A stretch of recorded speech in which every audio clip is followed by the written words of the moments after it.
लीजिए सुनिए मुंशी प्रेमचंद के लिखे कथा संग्रह मानसरोवर 8 की कहानी ज्वालामुखी, मेरी यानी समीर गोस्वामी की आवाज में।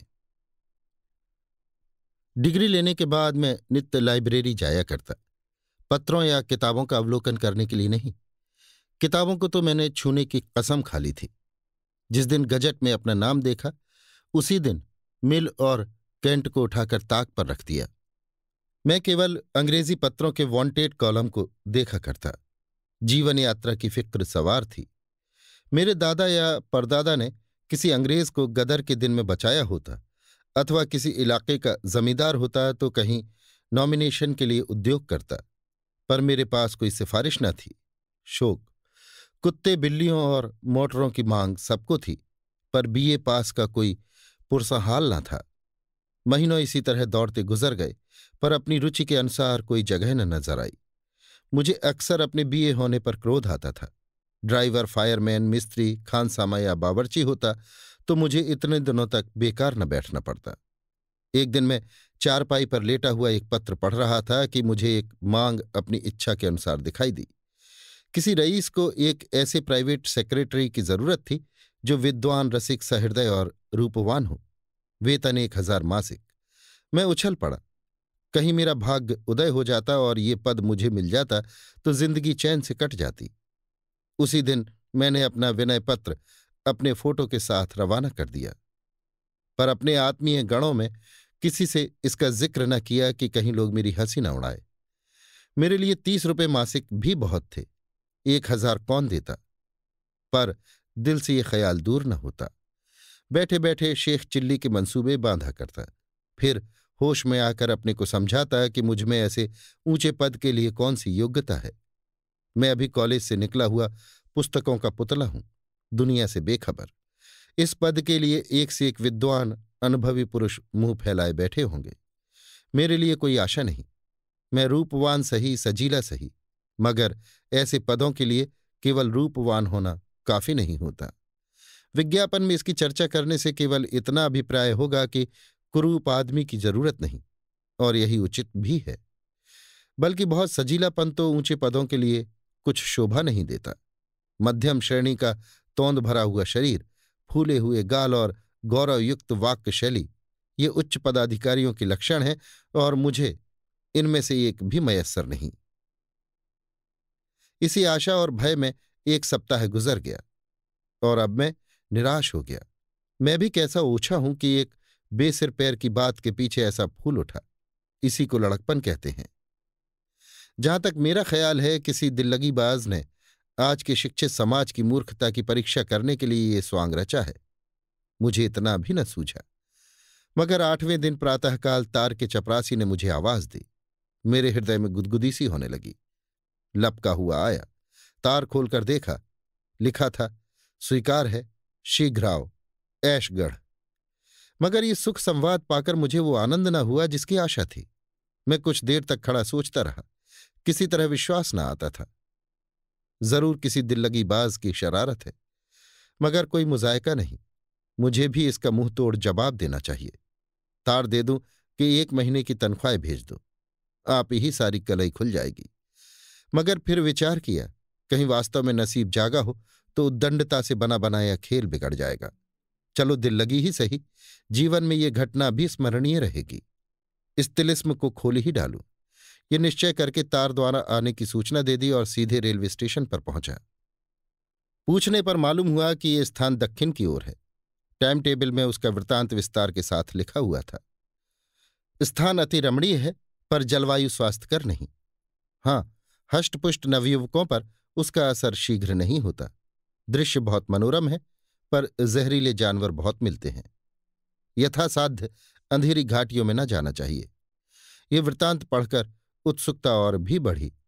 जहरीले जानवर हैं तो हुआ करें, कहाँ नहीं है। मैं अंधेरी घाटियों के पास भूलकर भी न जाऊंगा। आकर सफर का सामान ठीक किया और ईश्वर का नाम लेकर नियत समय पर स्टेशन की तरफ चला, पर अपने अलापी मित्रों से इसका कुछ जिक्र न किया, क्योंकि मुझे पूरा विश्वास था कि 2 ही 4 दिन में अपना सा मुंह लेकर लौटना पड़ेगा।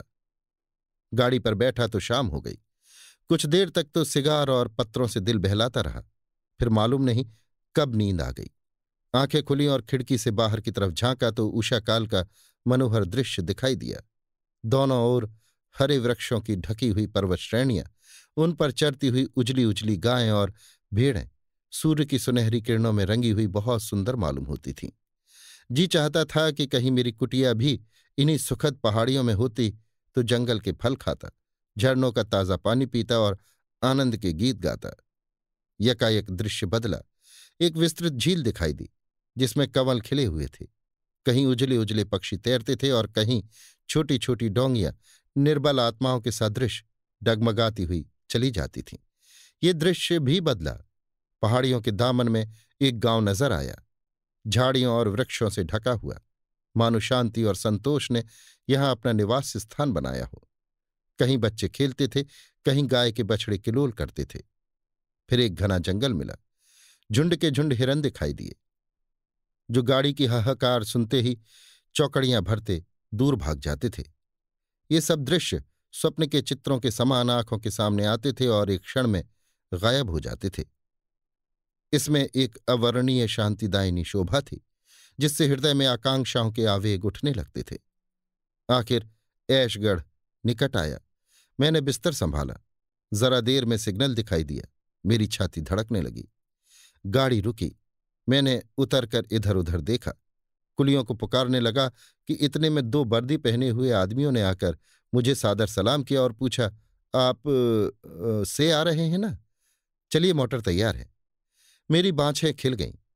तब तक कभी मोटर पर बैठने का सौभाग्य न हुआ था। शान के साथ जा बैठा। मन में बहुत लज्जित था कि ऐसे फटेहाल क्यों आया। अगर जानता कि सचमुच सौभाग्य सूर्य चमका है तो ठाट बाट से आता। खैर, मोटर चली। दोनों तरफ मौलसरी के सघन वृक्ष थे। सड़क पर लाल बजरी बिछी हुई थी। सड़क हरे भरे मैदान में किसी सुरम्य जलधारा के सदृश बल खाती चली गई थी। 10 मिनट भी न गुजरे होंगे कि सामने एक शांतिमय सागर दिखाई दिया। सागर के उस पार पहाड़ी पर एक विशाल भवन बना हुआ था। भवन अभिमान से सिर उठाए हुए था। सागर संतोष से नीचे लेटा हुआ। सारा दृश्य काव्य, श्रृंगार और आमोद से भरा हुआ था। हम सदर दरवाजे पर पहुंचे। कई आदमियों ने दौड़कर मेरा स्वागत किया। इनमें एक शौकीन मुंशी जी थे जो बाल संवारे, आंखों में सुरमा लगाए हुए थे। मेरे लिए जो कमरा सजाया गया था उसके द्वार पर मुझे पहुंचाकर बोले, सरकार ने फरमाया है इस समय आप आराम करें, संध्या समय मुलाकात कीजिएगा। मुझे अब तक इसकी कुछ खबर न थी कि ये सरकार कौन है। न मुझे किसी से पूछने का साहस हुआ, क्योंकि अपने स्वामी के नाम तक से अनभिज्ञ होने का परिचय नहीं देना चाहता था। मगर इसमें कोई संदेह नहीं कि मेरा स्वामी बड़ा सज्जन मनुष्य था। मुझे इतने आदर सत्कार की कदापि आशा न थी। अपने सुसज्जित कमरे में जाकर जब मैं एक आराम कुर्सी पर बैठा तो हर्ष से विह्वल हो गया। पहाड़ियों की तरफ से शीतल वायु के मंद मंद झोंके आ रहे थे। सामने छज्जा था, नीचे झील थी, सांप के केंचुले के सदृश छाया और प्रकाश से पूर्ण, और मैं, जिसे भाग्य देवी ने सदैव अपना सौतेला लड़का समझा था, इस समय जीवन में पहली बार निर्विघ्न आनंद का सुख उठा रहा था। तीसरे पहर उन्हीं शौकीन मुंशी जी ने आकर इत्तला दी कि सरकार ने याद किया है। मैंने इस बीच में बाल बना लिए थे। तुरंत अपना सर्वोत्तम कोट पहना और मुंशी जी के साथ सरकार की सेवा में चला। इस समय मेरे मन में ये शंका उठ रही थी कि कहीं मेरी बातचीत से स्वामी असंतुष्ट न हो जाएं और उन्होंने मेरे विषय में जो विचार स्थिर किए हों उनमें कोई अंतर न पड़ जाए। तथापि मैं अपनी योग्यता का परिचय देने के लिए खूब तैयार था। हम कई बरामदों से होते हुए अंत में सरकार के कमरे के दरवाजे पर पहुंचे। रेशमी पर्दा पड़ा हुआ था। मुंशी जी ने पर्दा उठाकर मुझे इशारे से बुलाया। मैंने कांपते हुए हृदय से कमरे में कदम रखा और आश्चर्य से चकित हो गया। मेरे सामने सौंदर्य की ज्वाला दीप्तिमान थी। फूल भी सुंदर है और दीपक भी सुंदर है। फूल में ठंडक और सुगंधी है, दीपक में प्रकाश और उद्दीपन। फूल पर भ्रमर उड़ उड़कर उसका रस लेता है, दीपक पर पतंग जलकर राख हो जाता है। मेरे सामने कारचोबी मसनद पर जो सुंदरी विराजमान थी वो सौंदर्य की प्रकाशमय ज्वाला थी। फूल की पंखड़ियां हो सकती हैं, ज्वाला को विभक्त करना असंभव है। उसके एक एक अंग की प्रशंसा करना ज्वाला को काटना है। वो नख शिख एक ज्वाला थी, वही दीपन, वही चमक, वही लालमा, वही प्रभा।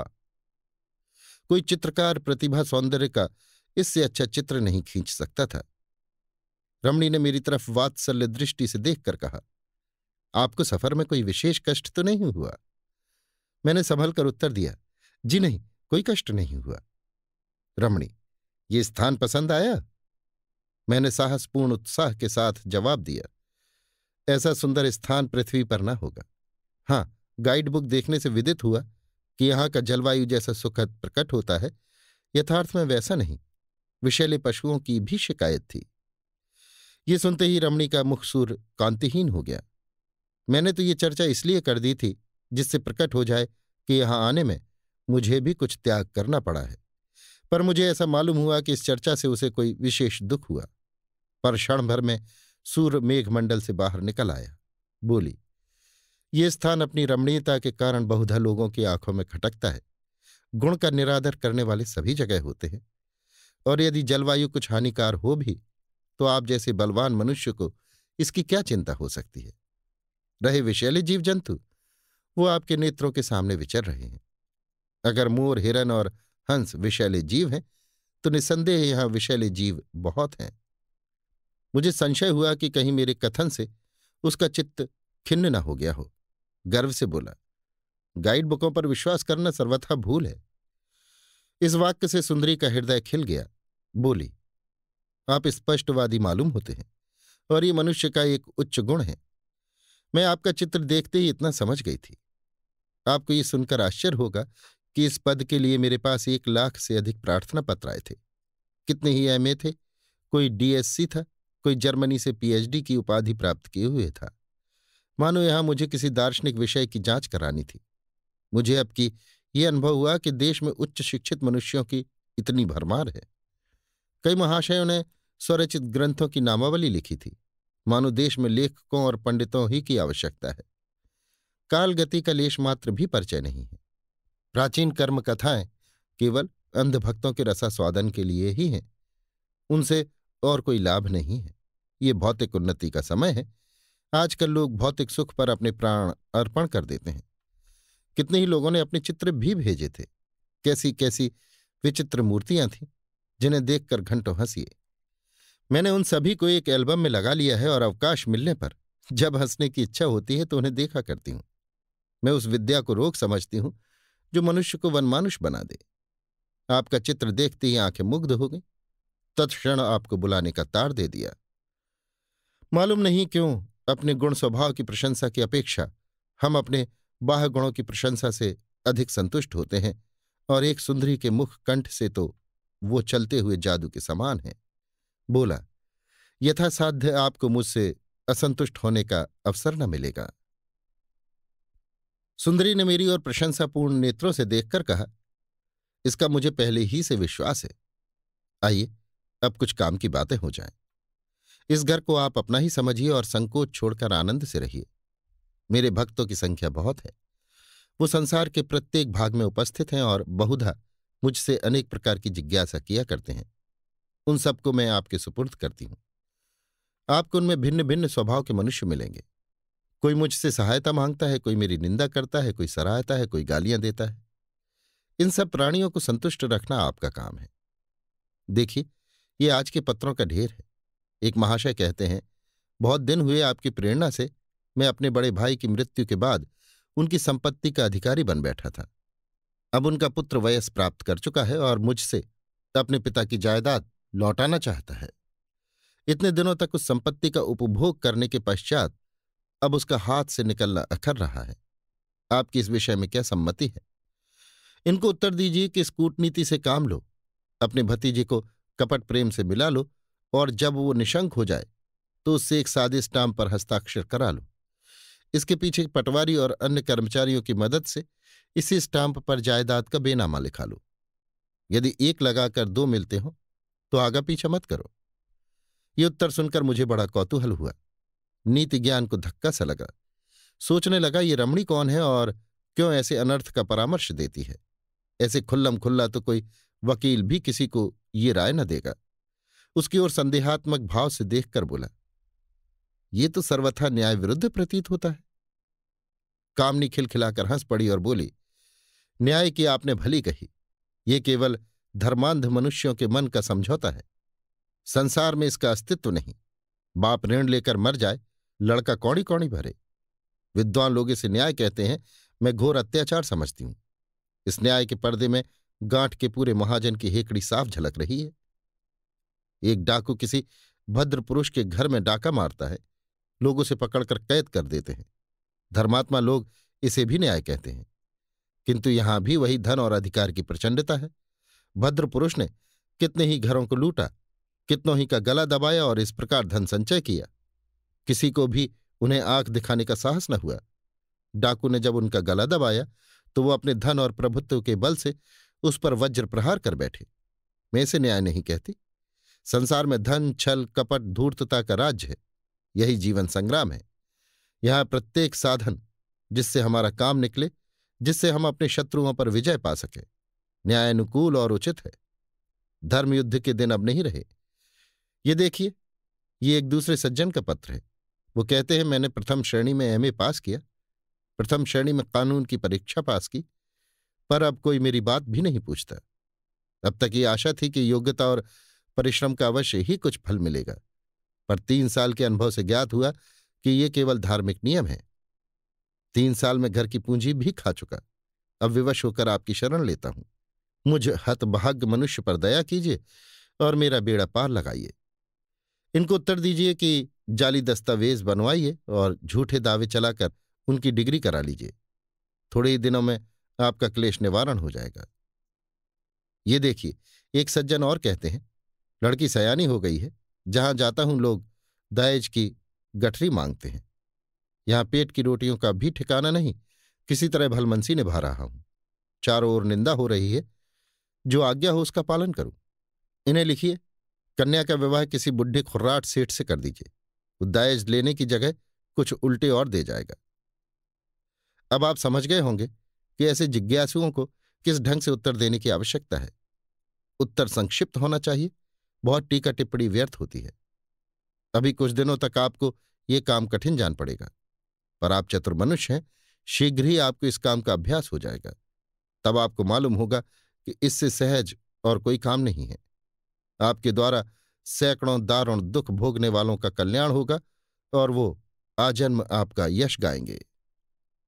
मुझे यहां रहते 1 महीना से अधिक हो गया, पर अब तक मुझ पर यह रहस्य न खुला कि ये सुंदरी कौन है, मैं किसका सेवक हूं। इसके पास इतना अतुल धन, ऐसी ऐसी विलास की सामग्रियां कहां से आती हैं। जिधर देखता हूं ऐश्वर्य ही का आडंबर दिखाई देता है। मेरे आश्चर्य की सीमा न थी, मानो किसी तिलिस्म में आ फंसा हूं। इन जिज्ञासुओं का इस रमणी से क्या संबंध है, ये भेद भी न खुलता था। मुझे नित्य उससे साक्षात होता था। उसके सम्मुख आते ही मैं अचेत सा हो जाता था। उसकी चितवनों में एक प्रबल आकर्षण था जो मेरे प्राणों को खींच लिया करता था। मैं वाक् शून्य हो जाता, केवल छुपी हुई आंखों से उसे देखा करता था। पर मुझे उसकी मृदुल मुस्कान और रसमयी आलोचनाओं तथा मधुर काव्यमय भावों में प्रेमानंद की जगह एक प्रबल मानसिक अशांति का अनुभव होता था। उसकी चितवनें केवल हृदय को बाणों के समान छेदती थी। उसके कटाक्ष चित्त को व्यस्त करते थे। शिकारी अपने शिकार को खिलाने में जो आनंद पाता है, वही उस परम सुंदरी को मेरी प्रेमातुरता में प्राप्त होता था। वो एक सौंदर्य ज्वाला जलाने के सिवा और क्या कर सकता है। तिस पर भी मैं पतंगे की भांति उस ज्वाला पर अपने को समर्पण करना चाहता था। यही आकांक्षा होती कि उन पद कमलों पर सिर रखकर प्राण दे दूं। ये केवल एक उपासक की भक्ति थी, काम और वासना से शून्य। कभी कभी जब वो संध्या समय अपने मोटर बोट पर बैठकर सागर की सैर करती तो ऐसा जान पड़ता था मानो चंद्रमा आकाश लालिमा में तैर रहा है। मुझे इस दृश्य में अनुपम सुख प्राप्त होता था। मुझे अब अपने नियत कार्यों में खूब अभ्यास हो गया था। मेरे पास प्रतिदिन पत्रों का एक पोथा पहुंच जाता था। मालूम नहीं किस डाक से आता था। लिफाफों पर कोई मुहर न होती थी। मुझे इन जिज्ञासुओं में बहुधा वो लोग मिलते थे जिनका मेरी दृष्टि में बड़ा आदर था। कितने ही ऐसे महात्मा थे जिनमें मुझे श्रद्धा थी। बड़े बड़े विद्वान लेखक और अध्यापक, बड़े बड़े ऐश्वर्यवान रईस, यहां तक कि कितने ही धर्म के आचार्य नित्य अपनी राम कहानी सुनाते थे। उनकी दशा अत्यंत करुणाजनक थी। वो सब के सब मुझे रंगे हुए सियार दिखाई देते थे। जिन लेखकों को मैं अपनी भाषा का स्तंभ समझता था, उनसे घृणा होने लगी। वो केवल उचक्के थे, जिनकी सारी कीर्ति चोरी, अनुवाद और कतर ब्योत पर निर्भर थी। जिन धर्म के आचार्यों को मैं पूज्य समझता था, वो स्वार्थ, तृष्णा और घोर नीचता के दलदल में फंसे हुए दिखाई देते थे। मुझे धीरे धीरे ये अनुभव हो रहा था कि संसार की उत्पत्ति से अब तक लाखों शताब्दियां बीत जाने पर भी मनुष्य वैसा क्रूर, वैसा ही वासनाओं का गुलाम बना हुआ है। बल्कि उस समय के लोग सरल प्रकृति के कारण इतने कुटिल, दुराग्रहों में इतने चालाक न होते थे। एक दिन संध्या समय उस रमणी ने मुझे बुलाया।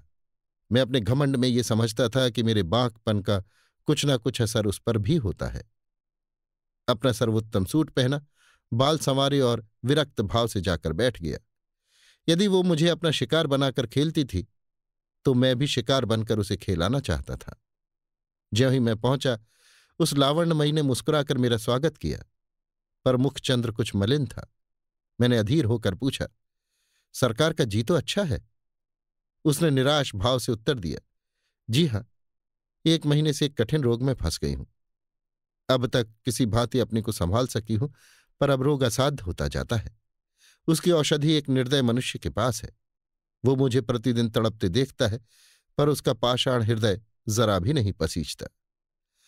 मैं इशारा समझ गया। सारे शरीर में एक बिजली सी दौड़ गई। सांस बड़े वेग से चलने लगी। एक उन्मत्तता का अनुभव होने लगा। निर्भय होकर बोला, संभव है जिसे आपने निर्दय समझ रखा हो, वो भी आपको ऐसा ही समझता हो और भय से मुंह खोलने का साहस न कर सकता हो। सुंदरी ने कहा, तो कोई ऐसा उपाय बतलाइए जिससे दोनों ओर की आग बुझे। प्रियतम, अब मैं अपने हृदय की दहकती हुई विरहाग्नि को नहीं छिपा सकती। मेरा सर्वस्व आपकी भेंट है। मेरे पास वो खजाने हैं जो कभी खाली न होंगे। मेरे पास वो साधन है जो आपको कीर्ति के शिखर पर पहुंचा देंगे। मैं समस्त संसार को आपके पैरों पर झुका सकती हूं। बड़े बड़े सम्राट भी मेरी आज्ञा को नहीं टाल सकते। मेरे पास वो मंत्र है जिससे मैं मनुष्य के मनोवेगों को क्षणमात्र में पलट सकती हूं। आइए, मेरे हृदय से लिपटकर इस दाह क्रांति को शांत कीजिए। रमणी के चेहरे पर जलती हुई आग की सी कांति थी। वो दोनों हाथ फैलाए कामोन्मत्त होकर मेरी ओर बढ़ी। उसकी आंखों से आग की चिंगारियां निकल रही थीं। परंतु जिस प्रकार अग्नि से पारा दूर भागता है, उसी प्रकार मैं भी उसके सामने से एक कदम पीछे हट गया। उसकी इस प्रेमातुरता से मैं भयभीत हो गया, जैसे कोई निर्धन मनुष्य किसी के हाथों सोने की ईंट लेते हुए भयभीत हो जाए। मेरा चित्त एक अज्ञात शंका से कांप उठा। रमणी ने मेरी ओर अग्निमय नेत्रों से देखा, मानो किसी सिंघनी के मुंह से उसका आहार छिन जाए, और सरोष होकर बोली, ये भीरता क्यों? मैं आपका एक तुच्छ सेवक हूं, इस महान आदर का पात्र नहीं। रमणी, आप मुझसे घृणा करते हैं। ये आपका मेरे साथ अन्याय है।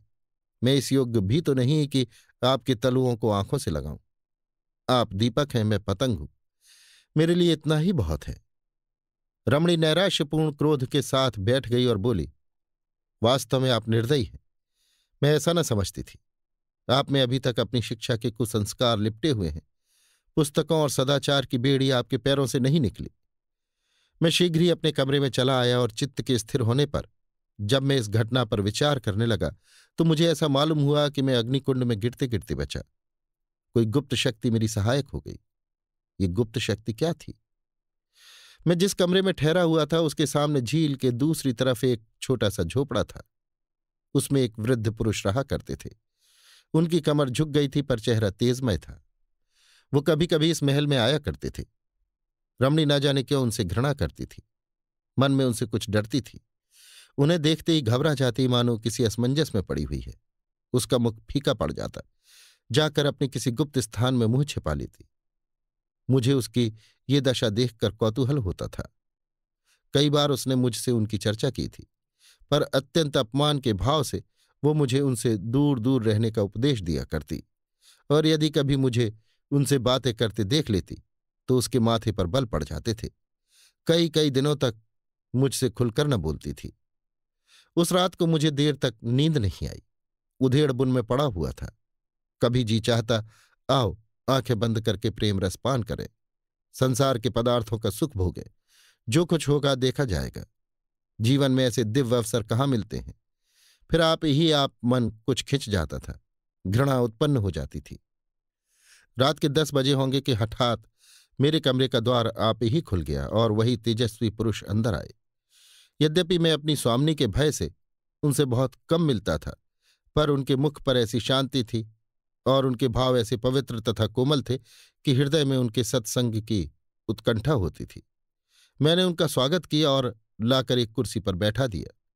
उन्होंने मेरी ओर दयापूर्ण भाव से देखकर कहा, मेरे आने से तुम्हें कष्ट तो नहीं हुआ?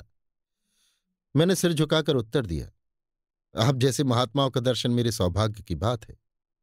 महात्मा जी निश्चिंत होकर बोले, अच्छा तो सुनो और सचेत हो जाओ। मैं तुम्हें यही चेतावनी देने के लिए आया हूं। तुम्हारे ऊपर एक घोर विपत्ति आने वाली है। तुम्हारे लिए इस समय इसके सिवा और कोई उपाय नहीं है कि यहां से चले जाओ। मेरी बात न मानोगे तो जीवन पर्यंत कष्ट झेलोगे और इस मायाजाल से कभी मुक्त न हो सकोगे। मेरा झोपड़ा तुम्हारे सामने था। मैं भी कभी कभी यहां आया करता था, पर तुमने मुझसे मिलने की आवश्यकता न समझी। यदि पहले ही दिन तुम मुझसे मिलते तो सहस्त्रों मनुष्यों का सर्वनाश करने के अपराध से बच जाते। निस्संदेह ये तुम्हारे पूर्व कर्मों का फल था जिसने आज तुम्हारी रक्षा की। अगर ये पिशाचिनी एक बार तुमसे प्रेमालिंगन कर लेती तो फिर तुम उसी दम उसके अजायब खाने में भेज दिए जाते। वो जिस पर रीझती है उसकी वही गत बनाती है। यही उसका प्रेम है। चलो जरा इस अजायब खाने की सैर करो, तब तुम समझोगे कि आज तुम किस आफत से बचे। ये कहकर महात्मा जी ने दीवार में एक बटन दबाया। तुरंत एक दरवाजा निकल आया। ये नीचे उतरने की सीढ़ी थी। महात्मा उसमें घुसे और मुझे भी बुलाया।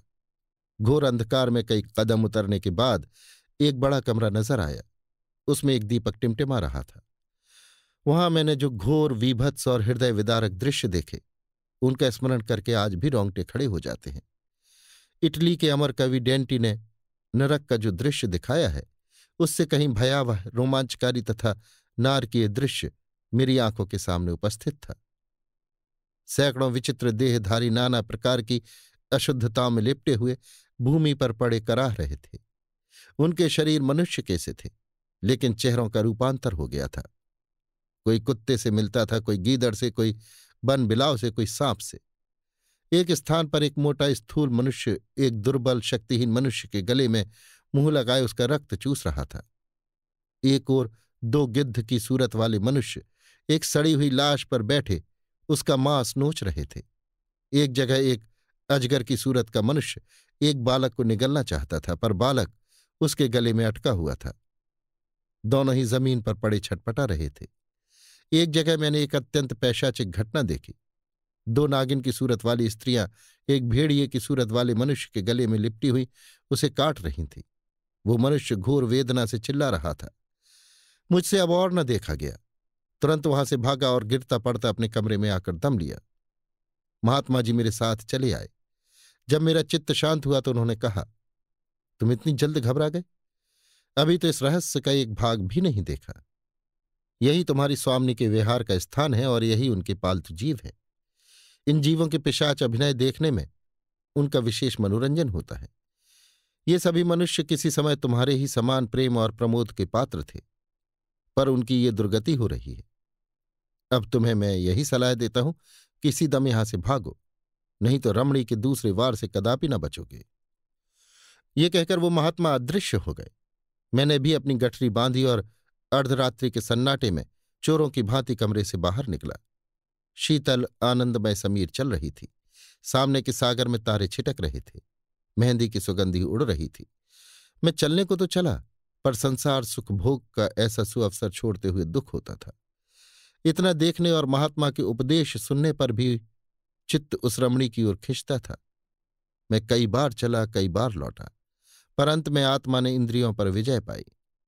मैंने सीधा मार्ग छोड़ दिया और झील के किनारे किनारे गिरता पड़ता, कीचड़ में फंसता सड़क तक आ पहुंचा।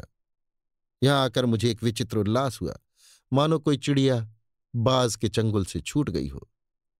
यद्यपि मैं 1 मास के बाद लौटा था, पर अब जो देखा तो अपनी चारपाई पर पड़ा हुआ था। कमरे में जरा भी गर्द या धूल न थी। मैंने लोगों से इस घटना की चर्चा की तो लोग खूब हंसे और मित्रगण तो अभी तक मुझे प्राइवेट सेक्रेटरी कहकर बनाया करते हैं। सभी कहते हैं कि मैं 1 मिनट के लिए भी कमरे से बाहर नहीं निकला। महीना भर गायब रहने की तो बात ही क्या। इसलिए अब मुझे भी विवश होकर यही कहना पड़ता है कि शायद मैंने कोई स्वप्न देखा हो। कुछ भी हो, परमात्मा को कोटि कोटि धन्यवाद देता हूं कि मैं उस पाप कुंड से बचकर निकल आया। वो चाहे स्वप्न ही हो, पर मैं उसे अपने जीवन का एक वास्तविक अनुभव समझता हूं, क्योंकि उसने सदैव के लिए मेरी आंखें खोल दी। अभी आप सुन रहे थे मुंशी प्रेमचंद के लिखे कथा संग्रह मानसरोवर 8 की कहानी ज्वालामुखी, मेरी यानी समीर गोस्वामी की आवाज में।